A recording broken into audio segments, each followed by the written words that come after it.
യുദ്ധം അവസാനിപ്പിക്കണമെന്ന ഹൈക്കമാൻഡിന്റെ നിർദ്ദേശം കാറ്റിൽ പറത്തി നേതാക്കൾ. പുനലൂർ KSRTC ജംഗ്ഷനിൽ VD സതീശനെ അനുകൂലിച്ച് വീണ്ടും ഫ്ലെക്സ് ബോർഡ് സ്ഥാപിച്ചു. ആരാണ് ഫ്ലെക്സ് ബോർഡ് സ്ഥാപിച്ചത് എന്നതിൽ വ്യക്തതയില്ല. കഴിഞ്ഞ ദിവസം രാത്രിയോടെയാണ് ബോർഡ് പ്രത്യക്ഷപ്പെട്ടത്. വിവരങ്ങളുമായി ഷമീർ ചേരുന്നു. ഷമീർ, എന്തായാലും നേതാക്കളുടെ ആഹ്വാനമൊന്നും അണികൾ ചെവിക്കൊള്ളുന്ന ലക്ഷണമില്ല. സൈബർ ഇടങ്ങളിൽ ഏതായാലും പോര് കനക്കുക തന്നെയാണ്. അവിടെ ആവശ്യത്തിലധികം കാർഡുകളും മറ്റു വാർത്തകളും ഒക്കെ പ്രചാരണങ്ങളൊക്കെ പൊടിപൊടിക്കുന്നുണ്ട്.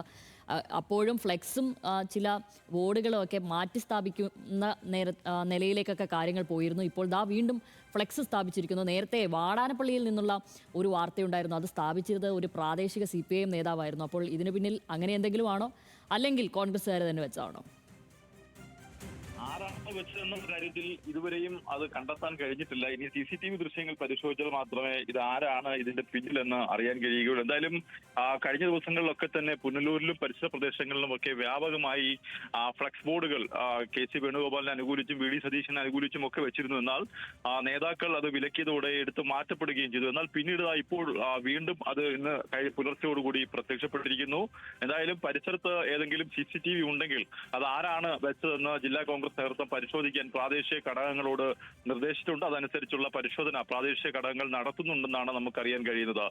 ശാമിലി, ശരി.